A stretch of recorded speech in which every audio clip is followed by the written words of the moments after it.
ये जनवरी 2027 की सुबह है। उठते ही आपको एक ऐसी ब्रेकिंग न्यूज मिलती है कि आपके होश उड़ जाते हैं, क्योंकि आप सोए तो अपने वतन में थे, मगर जब उठे तो वो वतन आपका नहीं रहा।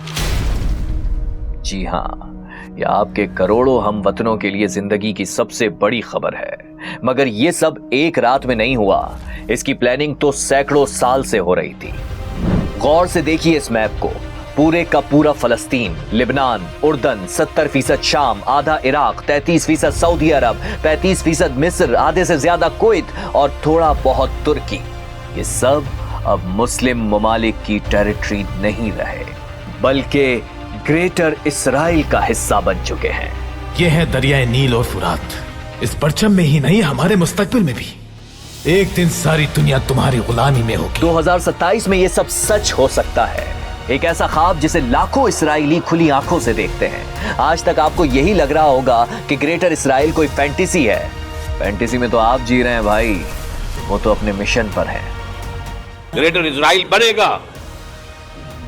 ये इराक, शाम, उर्दन, सऊदी अरब का कुछ शिमाली इलाका, तुर्की का जनूबी इलाका, मिस्र का सेराय सीना और उसके साथ ही जो बेहतरीन उसका जरखेज़तरीन इलाका डेल्टा ऑफ नाइल, ये सब यहूदियों के कब्जे में जाएंगे। आप मुस्लिम बैतुल मक़दस को भूल गए हैं, मगर यहूदियों के लिए इसे पाना ही असल जिंदगी का मकसद है।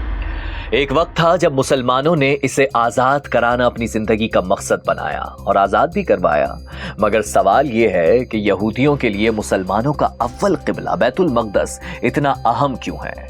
गुज़िश्ता 2000 साल से यहूदियों को इंतजार किसका है? यहूदियों को मुसलमानों से खतरा क्या है? हालांकि हिस्ट्री में तो उनकी लड़ाई हमेशा सदियों से रही है। तो फिर आज ये शख्स मुसलमानों के लिए एक विलन क्यों बना हुआ है? तो चलिए आज आपको वीडियो फॉर्म में एक ऐसा मुकम्मल डॉक्यूमेंट दे देता हूं जो हमारी नस्लों तक दुरुस्त पैगाम मुंतकिल कर सके, जिसके बाद आपके जहन में कोई खला बाकी ना रहे। हैकल सुलेमानी से लेकर ताबूत सकीना तक, दीवार गिरिया से लेकर ग्रेट इसराइल के प्लान तक, ये वीडियो देखने के बाद आपको सब मालूम होगा। आज के बाद आप बिला वजह हर बात में साजिश नहीं बोलेंगे, बल्कि असल साजिश को समझ जाएंगे कि इसराइल आपसे चाहता क्या है। लेकिन उससे पहले आपको याद है थिंक किस मिशन पर है? जून तक 1 मिलियन सब्सक्राइबर्स मुकम्मल करने के मिशन पर। कुछ दिन पहले मैं एनालिटिक्स देख रहा था, जिससे मुझे याद आया कि आप ही वही हैं जिन्होंने पिछले साल जुलाई में, यानी सिर्फ एक माह में थिंक को 80,000 सब्सक्राइबर्स लेने वाला पहला चैनल बनाया। और आप ही हमें एक साल में गोल्डन बटन लेने वाला डॉक्यूमेंट्री में पाकिस्तान का पहला चैनल बना सकते हैं। हम चाहते हैं कि जून तक हमारे 1 मिलियन सब्सक्राइबर मुकम्मल हो जाएं। So please subscribe. शुरू करते हैं।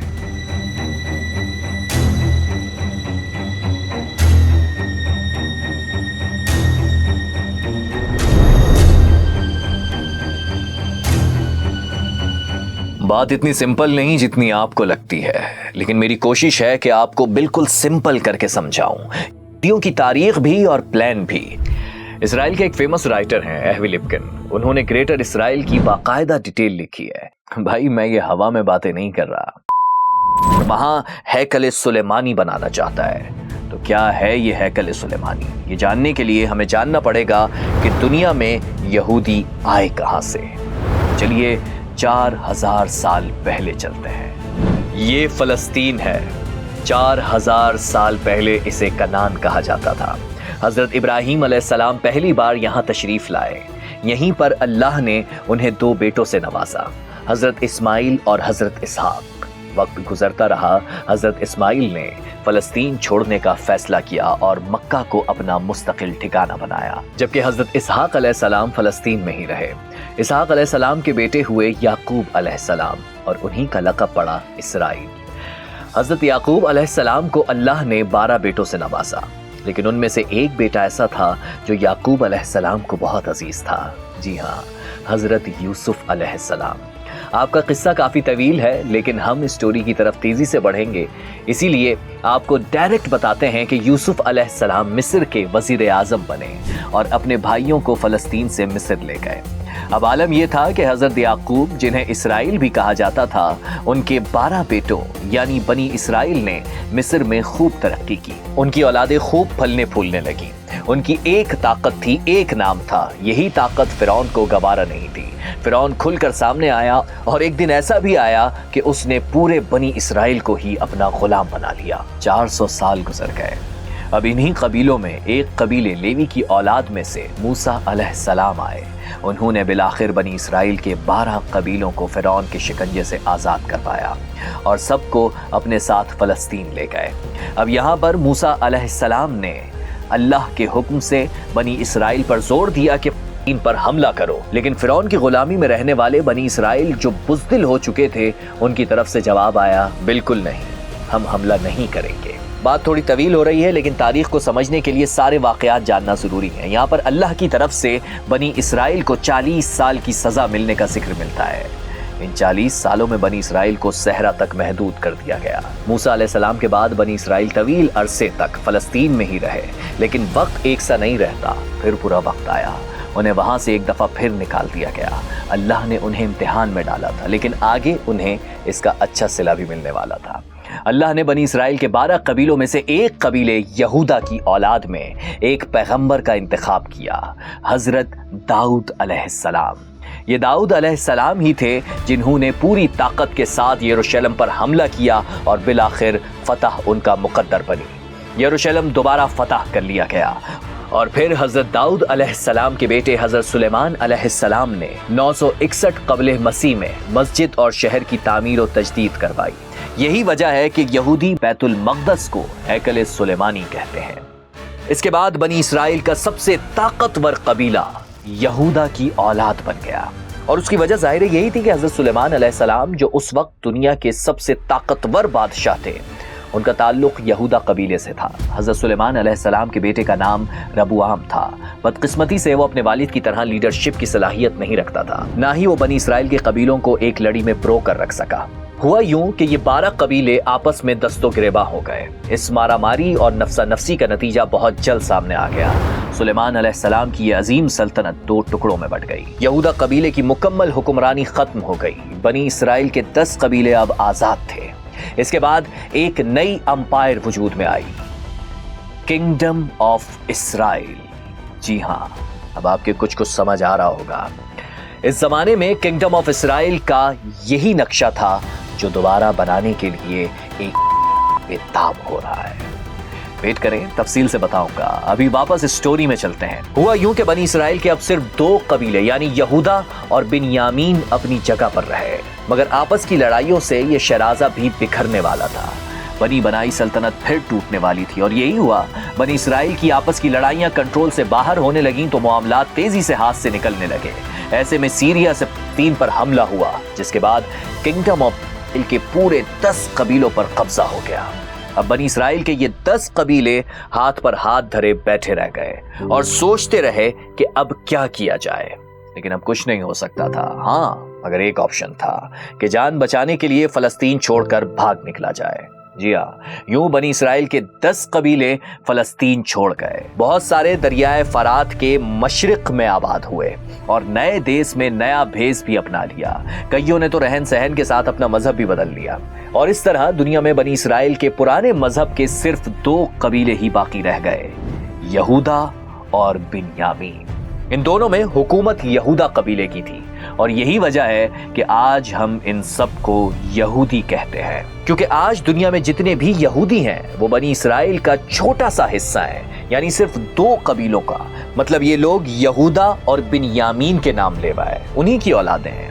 اس کے علاوہ جو 10 قبیلے تھے وہ تو کب کا یہ علاقہ چھوڑ گئے تھے۔ بنی اسرائیل کے 10 قبیلے غائب ہونے کے بعد صرف 2 قبیلے باقی رہے، مگر اب یہودیوں کی زندگی میں ایک بہت بڑا موڑ آنے والا تھا۔ جی ہاں، اب ہیکل سلیمانی ختم ہونے والا تھا۔ ہوا یوں کہ فلسطین کے پاس ہی عراق میں ایک بڑی سلطنت بن گئی۔ یہ تباہ ہونے والا پہلا ہیکل تھا جس کو بنانے کی یہودیوں نے کئی بار کوشش کی، لیکن پھر دوسرے ہیکل کے نام سے جو ڈھانچہ کھڑا کیا گیا اسے رومی شہنشاہ کے حکم سے مکمل مسمار کر دیا گیا۔ دوسرے ہیکل کے مسمار ہونے کے بعد یہودیوں کو فلسطین سے نکال دیا گیا تھا۔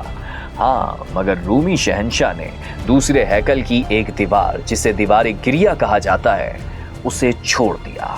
अब उसी के सामने यहूदी गिरिया करते हैं, यानी रोते हैं। उनका अकीदा है कि इस दीवार के सामने दुआएं करने और एक कागज पर दुआएं लिखकर इस पर चिस्पा करने से दुआएं कबूल हो जाती हैं। उनका अकीदा है कि असल मसीहा आएंगे तो हैकल असल शक्ल में तीसरी बार तामीर होगा। आगे बढ़ने से पहले जरा ये तो बताएं, आपको पता है कि ये इल्यूमिनाटी का क्या सीन है? क्या शैतानों और जिन्नात के साथ मिलकर काला जादू किया गया और बहुत सारा पैसा बनाया गया और इस सारे पैसे से पूरी दुनिया को अपने कंट्रोल में ले लिया गया? ये क्या कहानी है, ये अभी जानते हैं, लेकिन पहले जरा ये देखिए। I love Israel. I love Israel. The United States of America would have to invent an Israel. Bond between our two countries is unbreakable. The eternal friendship relationship is very important. We are you and you are us. America और Israel की प्रेम कहानी का आज किसको नहीं पता। 2012 में election से पहले बाराक ओबामा ने ऐलान किया कि इसराइल की हिमायत एक मुकद्दस फरीजा है और फिर वो अमरीकी सदर बन गए। फिर 3 दिसंबर 2024 को इलेक्शन से कुछ वक्त पहले ट्रंप को खुली धमकी दी कि अगर इसराइल के कैदियों को रिहा ना किया तो मशरिक वस्ता को जहन्नुम बना देंगे, और फिर वो भी दोबारा सदर बन गए। मगर अमेरिका और इसराइल की ये मोहब्बतें हजारों साल पहले नहीं थी। क्या आप जानते हैं कि क्रिश्चियन और एक दूसरे के जानी दुश्मन हुआ करते थे?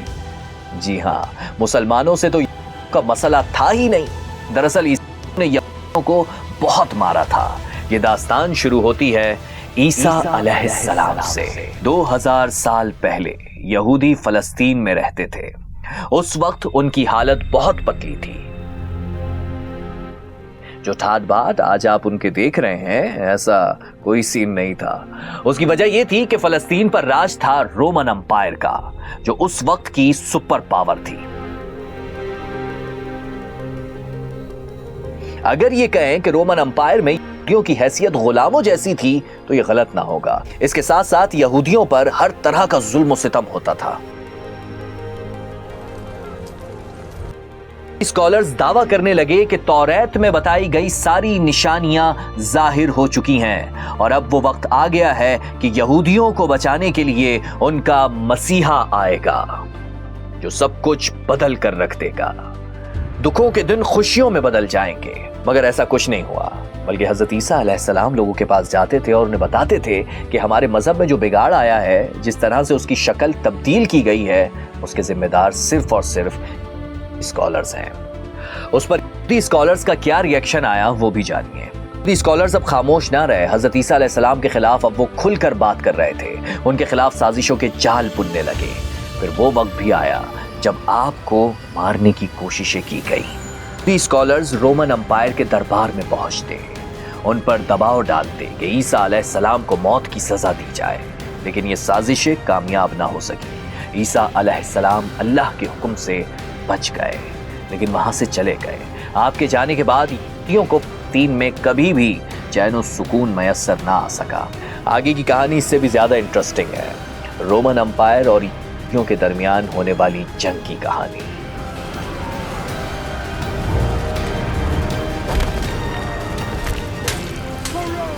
अब पहले से कमजोर यहूदी रोमन अंपायर से होने वाली इस जंग में बुरी तरह कुचल दिए जाते हैं।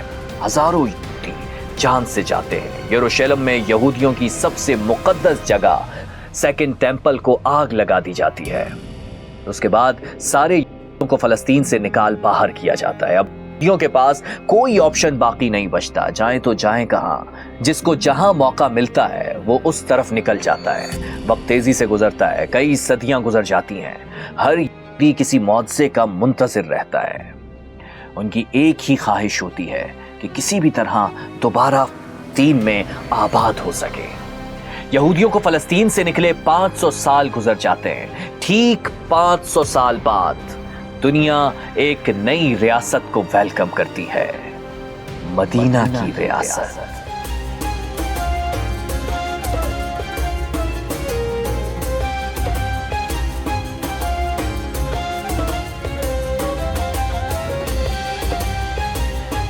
मदीना की रियासत जिस तेजी से फैलती है, उसने तारीख दानों को भी हैरान कर दिया था। तारीख के इस धारे पर खलीफा उमर बिन खत्ताब रोमन को तहस नहस कर देते हैं। ان سے فلسطین اور یروشلم چھین لیا جاتا ہے۔ یہاں ایک تاریخی واقعہ بتانا ضروری ہے جس سے پتہ چلے گا کہ رومن امپائر کے یہودیوں سے کس قدر نفرت کرتے تھے۔ یروشلم میں ہتھیار ڈالنے سے قبل انہوں نے حضرت عمر سے ایک درخواست کی، اور وہ درخواست یہ تھی کہ آپ کسی بھی حال میں یہودیوں کو یہاں آنے کی اجازت نہ دیں، لیکن ایسا نہیں ہوا۔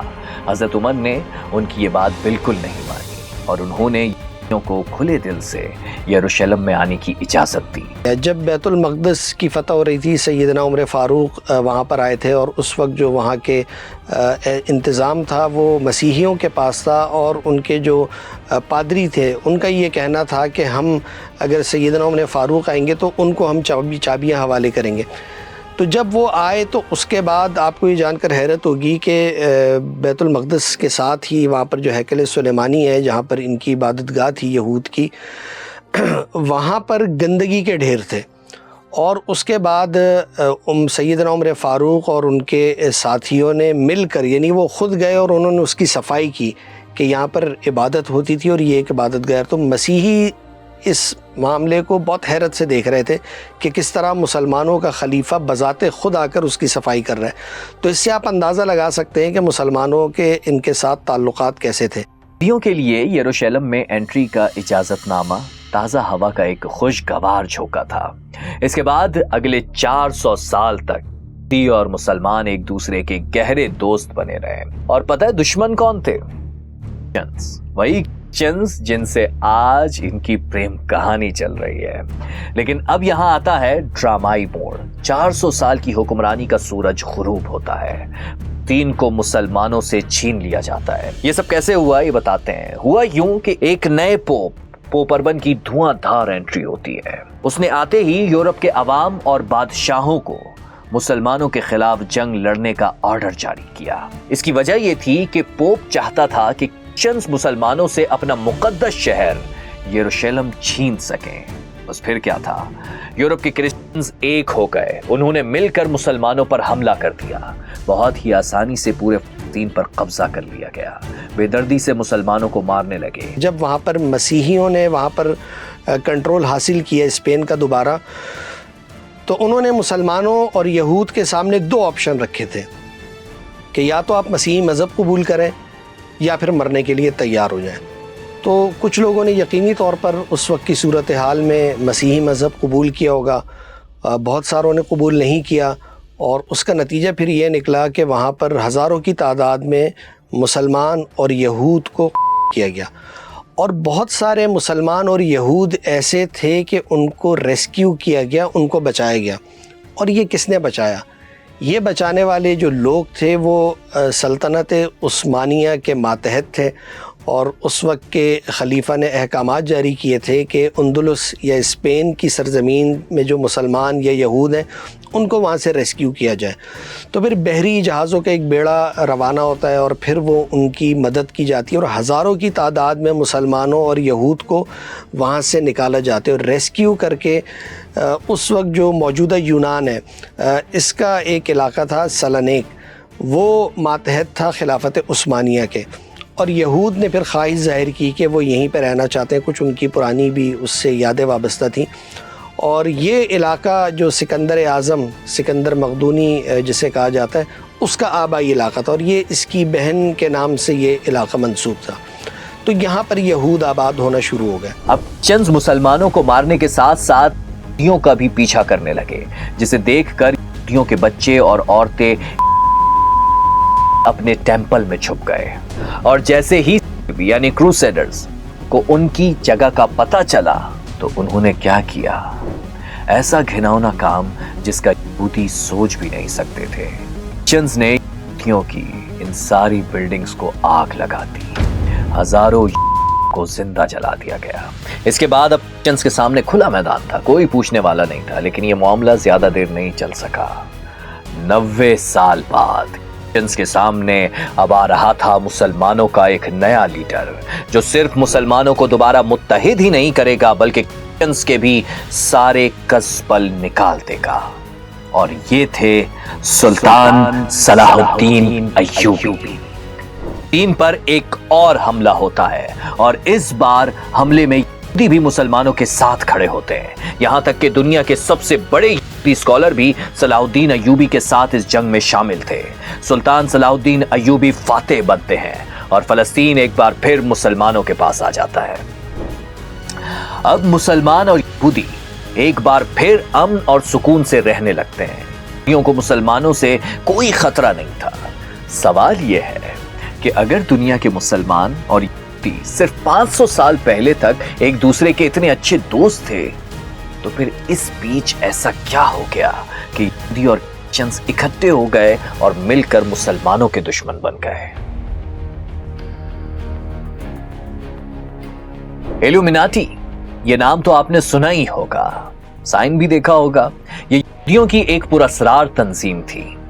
कहा जाता है कि पुरअसरार ताकतों और जादू टोने के जरिए इन्होंने पूरी दुनिया की दौलत इकट्ठी की और यहूदियों को मजबूत किया। भाई साहब, ये सब मनगढ़ंत कहानियां हैं, तो चलें आपको हकीकत बताते हैं। यहूदियों के पास इतनी दौलत आई कैसे? यहूदी तो यूरोप में बसना चाहते थे, पैसा लगाना चाहते थे, लेकिन मसला यह था कि यूरोप में उस वक्त भी यहूदियों से सख्त नफरत की जाती थी। लेकिन बॉस पैसा तो बोलता है ना, और किसको बुरा लगता है। इसलिए यूरोप में यहूदियों को एंट्री दे दी गई, लेकिन कड़ी शराइत के साथ। और शर्त यह थी कि यहूदी यूरोप में रह तो सकते हैं, लेकिन जमीन नहीं खरीद सकते। यही नहीं, ये शर्त भी लगाई गई कि यहूदियों का यूरोप की फौज और सियासत से भी कोई लेना देना नहीं होगा। अब यहूदियों के पास सिर्फ एक ही काम था, और वो था बिजनेस। और ये यहूद जब यहाँ पर आकर आबाद होने लगते हैं तो इनके पास एक फ़न मौजूद था, और वो फ़न था कपड़े बुनने का। और जो भेड़ और दुम्बों की जो ऊन से हासिल होता था कपड़ा, उसके नतीजे में ये लोग ये काम करते थे। इसमें इनको महारत हासिल थी। अब होता ये कि उस वक्त गालिबन सुल्तान सलीम खिलाफत उस्मानिया के खलीफा थे, जो मुझे याद पड़ रहा है उनका नाम। उन्होंने एक हुक्म जारी किया, और मेरा ख़्याल है ये हुक्म जो उस वक्त जारी किया गया, हम कह सकते हैं कि यहूद को ताकतवर बनाने में और ग्रेटर इसराइल की तरफ वो एक बड़ा कदम था। और वो हुक्म ये था कि उन्होंने उस इलाके में जितने चरवाहे होते थे, किसान होते थे जो भेड़ चराते थे, बकरियां चराते थे, उनको ये हुक्म दिया कि वो अपना ऊन सिर्फ़ स्पेन से आने वाले इन यहूद को फ़रोख्त करेंगे। और यहूद की उस पर इतनी अजारादारी कायम हुई कि उस वक्त खिलाफत उस्मानिया की जो फ़ौज थी या पुलिस थी उसका जो यूनिफॉर्म बनता था वो यही यहूद उसी भेड़ के ऊन से जो हासिल होता था कपड़ा, उससे बनाते थे।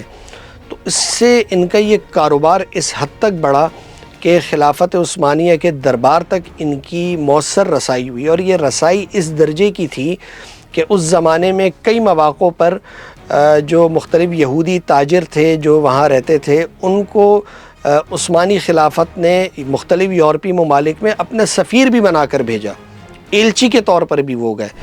यहाँ पर एंट्री होती है एक सिक्का फरोश यहूदी जर्मन एमर्शल रोथशाइल्ड। सूद के काम को बढ़ाने के लिए बड़े बैंक की जरूरत थी।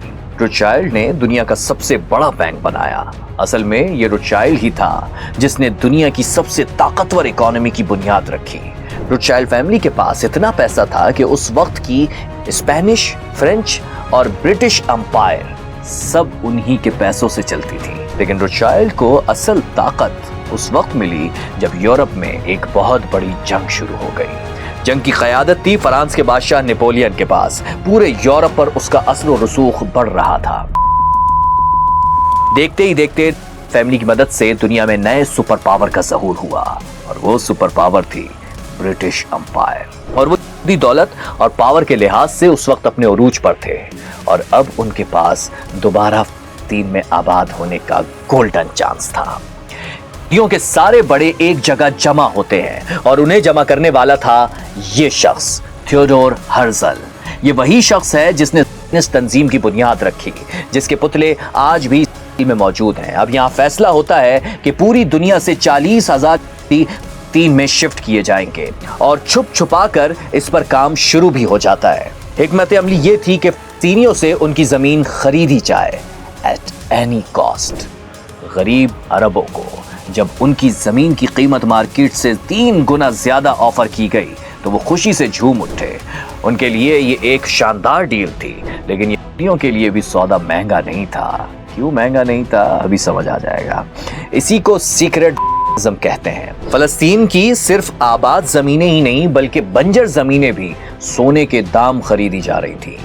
यहूदियों ने फलस्तीन में जमीन का सबसे बड़ा सौदा अबूजाद बास में किया। ये एक बंजर और गैर आबाद जमीन थी, लेकिन इसी जमीन पर जो इलाका आबाद किया गया उसे आज इसराइल का कैपिटल तिल अबीब कहते हैं, दुनिया का महंगा तरीन शहर। इसमें यहूद की आप कमिटमेंट तो देखें ना कि उन्होंने एक लम्हे भी हैकल सुलेमानी को नज़रअंदाज नहीं किया। वो उसके लिए मंसूबे बनाते रहे, तशद्दुद सहते रहे। यानी रोमन हुकूमत में तो ये सूरत हाल तक कई बार ऐसी हुई है कि यहूद के ऊपर यरूशलेम में दाखिले पर भी पाबंदी थी। यानी ये वहाँ इबादत करने भी नहीं आ सकते थे, इनका दाखिला भी ममनू कर दिया गया था। तो ये मुसलमान थे जिन्होंने इनको वो हुकूक दिए जो बतौर अक़लियत इनके थे। यानी इनको यरूशलेम में भी आने की इजाज़त दी गई, इनको इबादत में भी जो है आसानियाँ फराम की गई, इनको कारोबार में सहूलत दी गई और इनको मेरिट पर दरबार में भी जगह दी गई।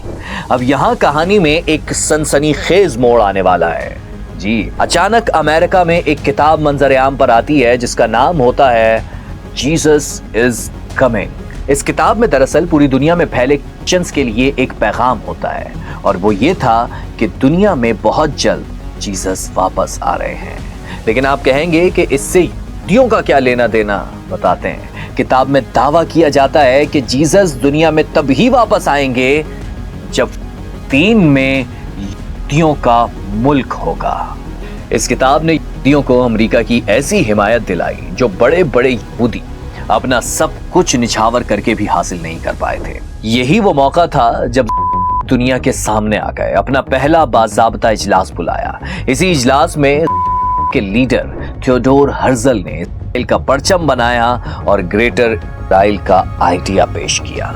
थियोडोर हर्जल इस मीटिंग के बाद खामोश नहीं बैठा। उसने अपने कुछ खास लोगों को यरूशलेम भेजा और जासूसों ने थियोडोर हर्जल को भेजी गई रिपोर्ट में लिखा कि बॉस, दुल्हन यानी यरूशलेम है तो बहुत ही खूबसूरत, लेकिन मुश्किल ये है कि ये किसी और की बीवी है। रिपोर्ट 100% दुरुस्त थी। वजह ये थी कि उस वक्त फलस्तीन पर उस्मानिया खिलाफत की हुकूमत थी और उस वक्त की हुक्मरानी कर रहे थे खलीफा सुल्तान अब्दुल हमीद, एक सख्त गिर हुक्मरान। फलस्तीन जिनका इश्क था, इसके लिए वो अपनी जान देने के लिए भी तैयार थे। थियोडोर हर्जल ने हार नहीं मानी। वो खुद सल्तनत उस्मानिया के खलीफा के दरबार में जा पहुंचा, बड़ी बड़ी ऑफर्स की, लेकिन जवाब ऐसा मिला कि उसके पैरों से जमीन निकल गई। हम भी ये ऐलान करते हैं, जब तक हम जिंदा हैं ये रियासत कभी कायम नहीं होगी, कामयाब नहीं होने देंगे हम। चले जाओ। आलमी जंगों के नतीजे में तुर्की एक बहुत ख़तरनाक सूरत हाल में घिर चुका था। उसके ऊपर कर्ज़े थे और अगर आज के ज़माने के एतबार से हम उसका हिसाब करें तो अरबों डॉलर्स का कर्ज़ा था। और आप यकीन करें कि उस वक्त यहूद ने ये पेशकश की सुल्तान को कि अगर आप फ़िलिस्तीन को हमारे हवाले करें, वहाँ यहूद की आबादकारी करें, उनको दे दें, तो तुर्की का ये तमाम का तमाम कर्ज़ा यहाँ मौजूद यहूद अदा कर देंगे। यानी आप देखें कि वो इतने अरसे में मुआशी तौर पर इतने ताकतवर और ख़ुद कफ़ील हो चुके थे कि वो खिलाफत उस्मानिया का अरबों डॉलर्स का आज के ज़माने के एतबार से कर्ज़ा चुकाने के लिए बिल्कुल तैयार थे। सुल्तान अब्दुल हमीद ने तो खैर मना किया और कहा कि मैं इस सारी रकम के बदले में 1 इंच ज़मीन भी हवाले नहीं करूँगा। लेकिन जो कहते हैं कि खिलाफत उस्मानिया कमज़ोर थी और फिर नौजवानान तुर्क की तहरीक के नतीजे में उनकी अरबों से भी एक नफ़रत थी, कौम परस्ती भी उस तहरीक का एक बड़ा एलिमेंट था। तो उसके नतीजे में फिर ये होता है कि जो शरीफ मक्का थे हुसैन इब्न अली, उन्होंने वहाँ पर खिलाफत उस्मानिया के ख़िलाफ़ बगावत की। अब उनका मिशन था किसी भी तरह सल्तनत उस्मानिया को गिराना। बज़ाहिर जो मिशन इम्पॉसिबल नज़र आ रहा था वो मिशन पॉसिबल बन गया। ये वो ज़माना था कि जब खिलाफत उस्मानिया कुछ अपने मसाइल और कुछ आलमी सूरत हाल की वजह से कमज़ोर पोजीशन पे जा रही थी। उसी ज़माने में वहाँ पर एक तहरीक उभरती है जिसे नौजवानान तुर्क कहा जाता है। یہ ایک اصلاحی، انقلابی اور جمہوری تحریک تھی جس کا مطالبہ تھا کہ ترکیہ میں انتخابات کرائے جائیں، نیا آئین تشکیل دیا جائے اور ریاست کا مذہب سے کوئی تعلق نہیں ہوگا.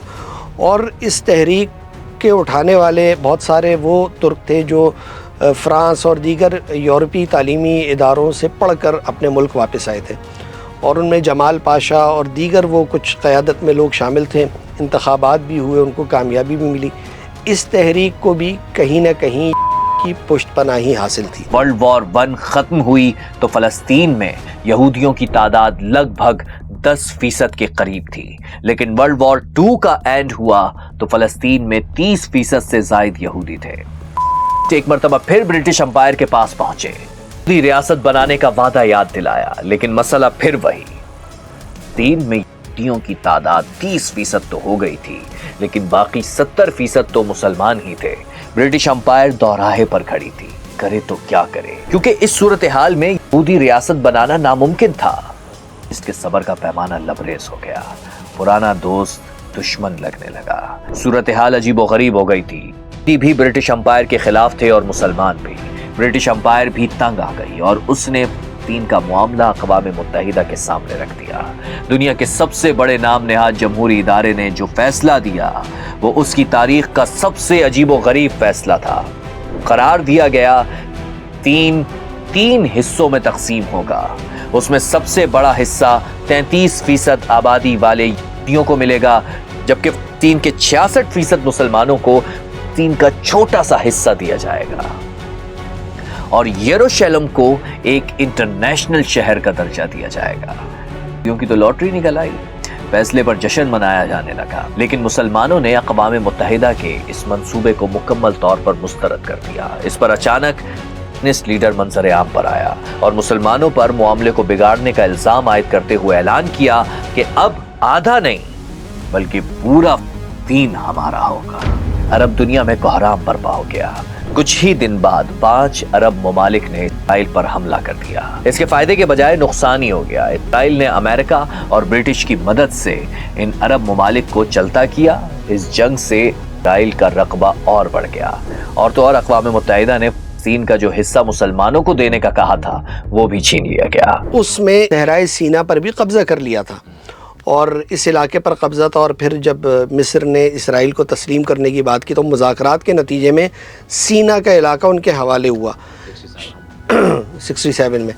شام میں جو گولان کی پہاڑیاں ہیں یہ بھی اسی جنگ میں اسرائیل نے اپنے قبضے میں لے لی تھی. اور پھر اس وقت حافظ الاسد اور اسرائیلی حکومت کے درمیان مذاکرات کے نتیجے میں گولان کی پہاڑیوں پر وہ قبضہ جو ایک طرح سے مان لیا گیا تھا، اور آج تک ان کے پاس ہے، بلکہ وہ اس سے آگے بڑھ کر بھی اب مداخلت کرتے ہیں.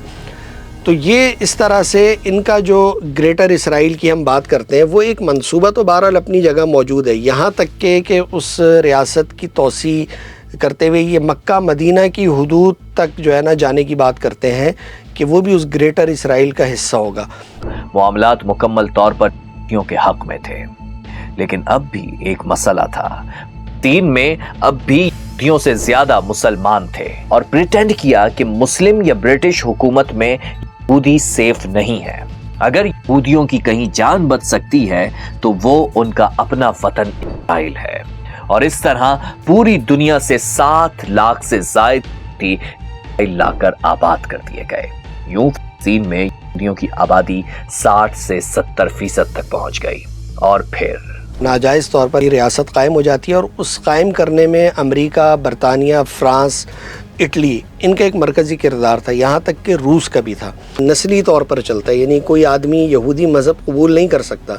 آپ یہودی نہیں ہو سکتے، یعنی نسلی طور پر وہ خود کو بہت برتر سمجھتے ہیں، اور وہ سمجھتے ہیں کہ خدا کی چنی ہوئی اگر کوئی قوم کائنات میں موجود ہے تو وہ صرف یہود ہے. یہ جو گریٹر اسرائیل کا منصوبہ ہے نا، آپ اس میں سے ایک لمحے کو امریکہ کو مائنس کر دیں، یعنی آپ امریکہ کو نکال دیں اور پھر آپ ان کو بولیں چلیے صاحب شروع کیجئے گریٹر اسرائیل. فلسطینی شہداء کی تعداد 71,400 سے بھی بڑھ گئی ہے، اور 1,71,000 زخمی ہے.